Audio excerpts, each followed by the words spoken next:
19 में क्या है, the volume of spherical balloon being inflated changes at the constant rate.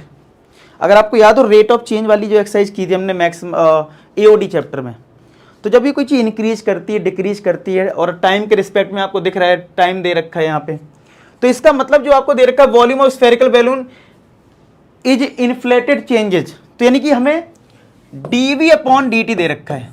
क्या दे रखा है भाई, किसके रिस्पेक्ट में, टाइम के रिस्पेक्ट में ही चेंज हो रहा है वॉल्यूम, तो किस रेट से हो रहा है, तो बोला गया चेंजेज एट कांस्टेंट रेट, यानी कि जो चेंजेज है उसकी जो वैल्यू आ रही है वो कांस्टेंट आ रही है, यानी ये किसके बराबर है, कोई एक कांस्टेंट टर्म k के बराबर ले लेते हैं। क्या ले लेते हैं, एक कांस्टेंट टर्म हमने k के एक को ले लिया। अच्छा जी, अब ये हमारी एक पास कंडीशन है।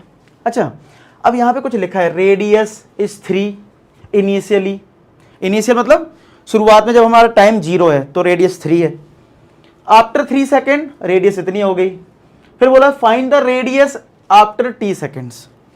इसको पढ़ने के बाद आपको क्या लगता है हमें रिलेशन किस में चाहिए होगा, रेडियस में चाहिए होगा ना, और टाइम में चाहिए होगा, तो आपको फिर वॉल्यूम का फॉर्मूला लगा लेना है। तो स्फीयर का वॉल्यूम क्या होता है भाई, स्फेरिकल बैलून है तो आपको फॉर्मूला लगाना पड़ेगा, कौन सा, वॉल्यूम का। वॉल्यूम का फॉर्मूला क्या होता है स्फीयर का, 4/3 पाई आर क्यूब। अब मैंने इसलिए बोला हमें ये समझना पड़ेगा हमने क्यों लगाया, क्योंकि आप क्वेश्चन की लैंग्वेज देखो तो हर जगह रेडियस और टाइम की बात हो रही है, तो रिलेशन रेडियस और टाइम में तो आना चाहिए, इसीलिए हमने ऐसा किया है। अच्छा जी, तो अब 4/3 पाई तो कांस्टेंट टर्म में बाहर आ जाएगा, यानी हमें डिफरेंशिएशन करना होगा किसका, आर क्यूब का, तो ये आ जाएगा 4/3 पाई आर क्यूब का हो जाएगा 3r² dr/dt equal to k, यही तो आएगा, 3 से 3 कट गया तो 4 pi r² dr/dt equal to k।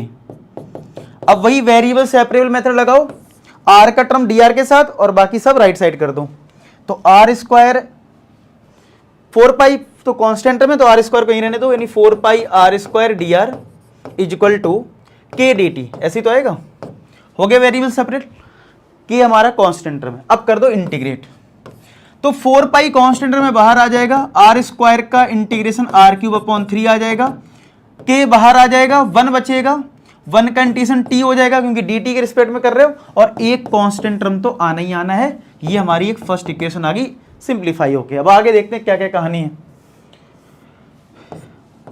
आगे कहानी कुछ ऐसी ही, आपसे ये बोला गया लास्ट की अगर हम बात करूं, find the radius after t seconds, t seconds बाद रेडियस कितनी होगी, तो t रहेगा और रेडियस निकालना है, तो इसका मतलब हमें k और c की वैल्यू निकालनी पड़ेगी।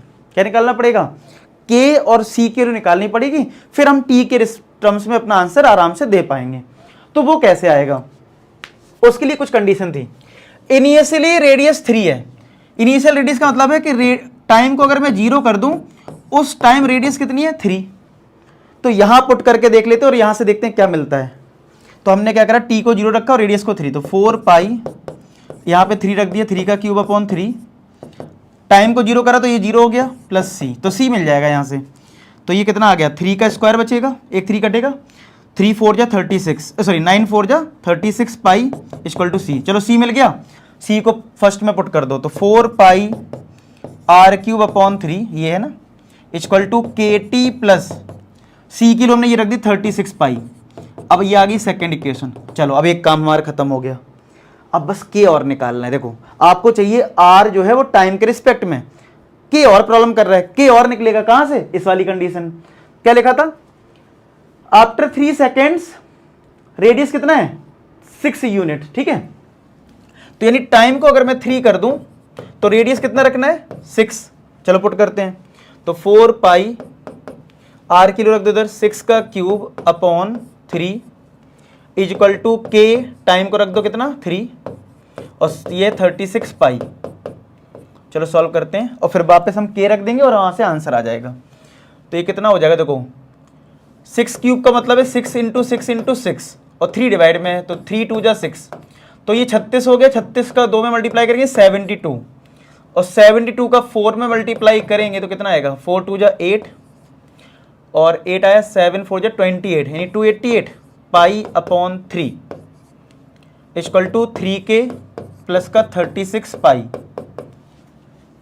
तो ये कट रहा है ना, ये काट दो, 3 9 या 27 और तो 1 कैरी गया ना, और यहाँ पे 3 6 या 18 96 पाई, तो 96 पाई में से ये 36 पाई यहाँ माइनस कर लो, इक्वल टू 3 के, तो कितना आ जाएगा 660 हो गया यहाँ तो, और 9 में 6 गया 60 पाई।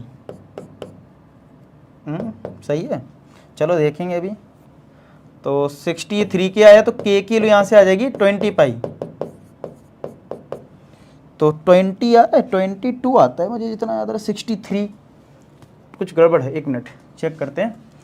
3 9 27 होता है, 1 कैरी 3 6 18, ये 96 ही आएगा, और ये 36 पाई आया था, तो 96 में जाएगा 60 आएगा। चलो कि अगर इतना आया अभी देखते हैं, अभी आगे और सॉल्व करते हैं। अभी हमें इसमें पुट करना है ना, 4 pi r³ upon 3 is equal to, ये हमारा के किलो कितनी आई 20 पाई, तो 20 पाई के किलो रख दी मैंने, और यहाँ पे टी तो है ही, प्लस 36 पाई, तो पाई इधर भी है, पाई इधर भी है, पाई इधर है, कॉमन कॉमन लेके काट दो, ठीक है। तो यह आ जाएगा 4r³ upon 3 is equal to, pi cut गया तो 20t प्लस 36 पाई, पाई हट गया। अब देना 5 इधर आएगा 15, 15t है क्या, एक मिनट, नहीं 63 आ रहा है, और ये तो सही आ जाएगा, देखो 9 टाइम्स कटेगा 27, तो 27 सही है, ये 21 आना चाहिए, कितना अगर ये कट जाए तो यहाँ पे आपका होना चाहिए कुछ अलग आना चाहिए, कुछ गड़बड़ तो है, एक मिनट। ये था 4 पाई 6 का क्यूब, ये हमने जब पुट किया था, अपॉन 3 था, 6 3 बार लिखा, 3 2 जा 6 72, तो ये आया था, 4 का मैंने मल्टीप्लाई करा 8, 7 4 जा 28, तो ये इतना आया था। 3 से काटा तो 3 9 जा 27 होता है, 1 कैरी जाएगा, 3 6 जा 18, 96 पाई आएगा, ये 3 के है, और ये तुम्हारा 36 पाई, तो ये तुम्हारा 96 पाई माइनस 36, 0 9 में 3 के 6, 3 के, ये तो 20 पाई आ रहा है। कहाँ पे, यहाँ पे हो सकता है मिस्टेक, अगर हम, ये 3 तो था ही यहाँ पे, ठीक है, अगर यहाँ पे 4 से डिवाइड करूँगा तो ये आएगा 5, 5 3 जा 15, 15 तो आ नहीं रहा है, ये नंबर जो है वो, एक मिनट पूरा में थोड़ा चेक करना चाहिए, ठीक है। सी के लिए तो सही है, क्योंकि हमारा ये वाला पार्ट बिल्कुल सही आ रहा है, यहाँ पे बिल्कुल सही आ रहा है, ये इतना ही आएगा, क्योंकि 9 3 जा 27 होता है, हमारा इधर गड़बड़ हो रहा है, यानी के लिए गड़बड़ हो रही है, चेक करना ही पड़ेगा। 4 पाई r 6 का क्यूब, 6 का क्यूब होता है 216, तो 3 2 जा 6 हुआ, और यहाँ पे 36 7 2 4 8 7 4 जा 28, तो ये 3 से कट जाएगा ना यहाँ, तो कटा 9, कभी कभी कैलकुलेशन गलत आपको हो सकता दिख गया अभी तक मुझे नहीं दिख रहा है, क्योंकि कभी कभी ऐसा हो जाता दिखता नहीं है कि मतलब गलती कहाँ हो गई है, ठीक है। तो 3k प्लस 36 पाई, और मुझे नहीं समझ में आ रहा कि कहाँ गलती होगी, 96 और इस 36 को मैंने इधर भेज दिया, तो ये हो गया 60। एक मिनट, मैंने अपनी कॉपी में इसको कैलकुलेशन देखना, एक मिनट रुको, मैंने किया तो था कि आंसर, एक मिनट कहीं किए तो थे मैंने, मतलब ये करते रहते ना कि बच्चों को आंसर मैच करवाना है तो पहले मेहनत करनी पड़ती है, समझ रहे हो, तो ये चीज़ रहती है। ओके, अब पता नहीं वो कहाँ होगा, मैंने किए तो थे मैंने, क्योंकि होता क्या ना, क्योंकि आंसर वेरीफाई करना होता है ना मैं, तो ये तुम्हारा, ओके ओके ओके, समझ में आया किसी को, मुझे तो आ गया कहाँ गलती हुई, मुझे तो समझ में आ गया। जब तक मैं इरेज कर रहा हूँ आप लोग बताना आपने मुझसे पहले पकड़ लिया कि नहीं, मुझे समझ में आ गई कहाँ गलती हुई है। इधर गलती ये हुई है,